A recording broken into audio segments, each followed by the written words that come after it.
یہ چیز کہیں تورات جب دوبارہ مرتب ہوئی ہے تو وہ نکل گئی، اس میں رہ گئی، باقی اس میں شامل نہیں ہوئی۔ یہ تاریخی اعتبار سے جان لیجئے، تورات جو ہے وہ آج سے 2500 بلکہ 2600 برس قبل سے دنیا سے غائب ہے۔ یہ تورات کا جو نسخہ تھا یروشلم میں 587 قبل مسیح میں جب نبوکدنضر نے، شاید آج کل آپ دیکھ رہے ہوں یہ عراق کی جنگ میں عراق کے جو خاص ڈویژنز ہیں عراقیوں کے ریپبلکن گارڈز کے، ان میں سے ایک کا نام جو ہے وہ نبوکدنضر ڈویژن ہے، ایک کا حمورابی ڈویژن ہے۔ حمورابی جو ہے عراق کا بہت پرانا بادشاہ تھا اور تاریخ انسانی میں سب سے پہلا قانون اس نے مرتب کیا تھا۔ حمورابی یہ بہت پرانی تہذیب ہے، دنیا کی غالباً سب سے زیادہ اینشنٹ تہذیب جو ہے وہ عراق کی ہے۔ حضرت ابراہیم یہی پیدا ہوئے شہر ار میں۔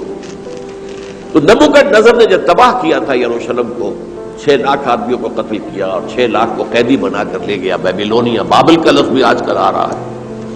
کسی زمانے میں وہ عظیم شہر تھا دنیا کا، وہ معمولی سا شہر رہ گیا ہے، نئے شہر بڑھ گئے۔ تو اس وقت سے اس نے جب یروشلم میں جو ہیکل سلیمانی حضرت سلیمان کی بنائی ہوئی مسجد تھی اس کو جب گرایا ہے، اس کے بعد سے وہیں پر وہ نسخہ رکھا ہوا تھا تورات کا، پھر دنیا میں وہ نسخہ اب نہیں ہے۔ یہودیوں کا کہنا ہے کہ موجود ہے مسجد اقصی کے نیچے، وہ جب اس نے گرایا تھا تو جو نیچے تہخانے تھے وہ نہیں گرے تھے، وہ محفوظ رہتے، اوپر ملبہ آ گیا اور وہیں پر وہ تورات اور وہ تابوت سکینہ جس میں حضرت موسیٰ کا عصا بھی رکھا ہوا ہے اور بہت سے وہ من اور سلوہ کے بھی کچھ نمونے رکھے ہوئے ہیں، وہ تابوت سکینہ اس کا قرآن مجید میں سورہ بقرہ میں ذکر ہے، وہ بھی موجود ہے۔ اور جو ربائی وہاں اس وقت تھے ان کے علماء، ان کی لاشیں بھی وہاں پڑی ہوئی ہیں، وہ جب ہم کھدائی کریں گے تو دنیا میں سامنے آ جائیں گے۔ لیکن بہرحال اس وقت جو مجھے کہنا تھا وہ یہ کہ چونکہ اصل تورات اس وقت گم ہو گئی، 150 سال کے بعد اسے پھر یادداشتوں سے کچھ مرتب کیا گیا تو اس میں غلطیاں پیدا ہو گئی۔ اب انسانی یادداشت کا معاملہ آ گیا نا، انہی میں سے ایک بڑی غلطی یہ ہوئی، اومیشن یہ ہوئی کہ حضرت آدم نے جو توبہ کی اور اللہ نے قبول فرما لیا، اس کا ذکر اس میں نہیں۔ اس سے نتیجہ عیسائیوں نے کیا اختیار کیا کہ وہ اوریجنل سن کہتے ہیں اسے، وہ جو ابتدائی گناہ تھا عظیم جو ہمارے جد امجد آدم سے سرزد ہوا تھا، اس گناہ کا اثر جو بھی بچہ نسل آدم میں پیدا ہوتا ہے وہ لے کر آتا ہے۔ یہ زمین و آسمان کا فرق ہے۔ اسلام کے نزدیک ہر بچہ جو پیدا ہوتا ہے وہ معصوم ہے بلکہ مسلم ہے۔ کل مولود یولد علی الفطرہ، جو بھی بچہ پیدا ہوتا ہے وہ فطرت اسلام پر پیدا ہوتا ہے۔ وَأَبَوَاهُ يُهَوِّدَانِهِ أَوْ يُمَجِّسَانِهِ أَوْ يُنَصِّرَانِهِ، یہ تو والدین ہیں اس کے جو اسے مجوسی یا عیسائی یا یہودی بنا لیتے ہیں، ورنہ وہ تو مسلمان ہوتا ہے، فطرت کی کلین سلیٹ لے کر آتا ہے۔ عیسائیت کہتی ہے ہر انسان جو پیدا ہوتا ہے بنیادی طور پر گناہگار ہے، اپنے جد امجد کے گناہ کا بوجھ لے کر آ رہا ہے۔ اب اس کا علاج انہوں نے پھر کیا تجویز کیا، یہ ہے کہ ایک غلطی پر دوسری غلطی اور دوسری پر تیسری غلطی، خشت اول چون حد معمار کج تاثریہ بھی رود دیوار کج۔ اب اللہ نے جب دیکھا اب تو ہر بندہ جو ہے آدم کی اولاد کا بنیادی طور پر پیدائشی طور پر گناہ گار ہے، تو اب کیا کیا جائے؟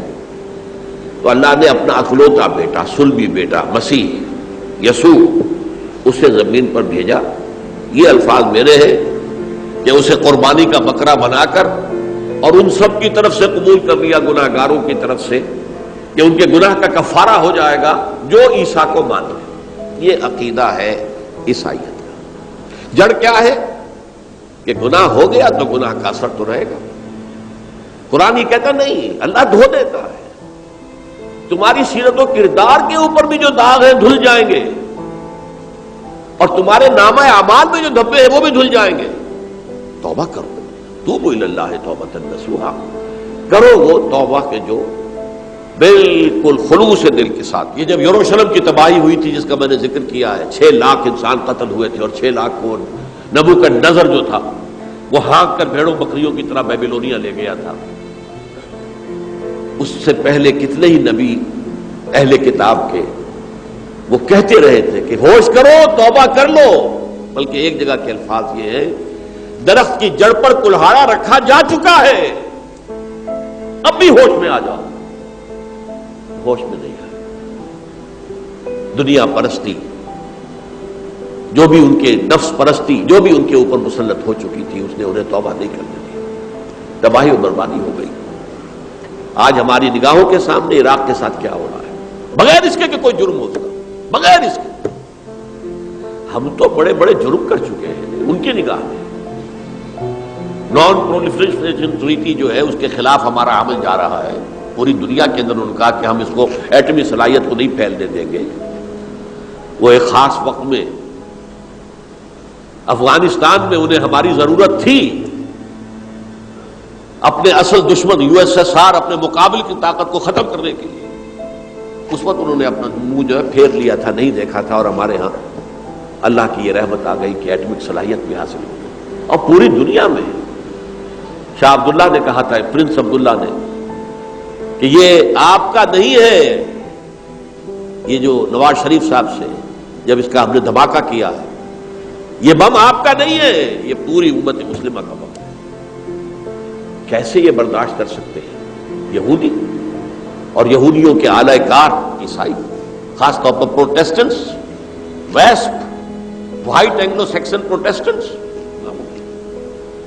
تو سمجھ لیجئے کہ پاکستان کی جڑوں پر بھی تیشہ رکھا جا چکا۔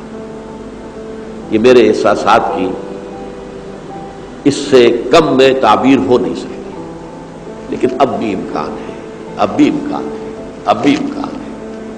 توبہ کرو، توبہ کراؤ، مل جل کر طاقت بنو، کوشش کرو کہ یہاں اسلام کا نظام آ جائے، اور اس اسنا میں بھی دعا کرو اللہ تعالیٰ سے کہ اللہ ہمیں مہلت عطا فرما دے، ہمیں کچھ اور مہلت عطا فرما دے، اے اللہ ہمیں کچھ اور مہلت عطا فرما دے۔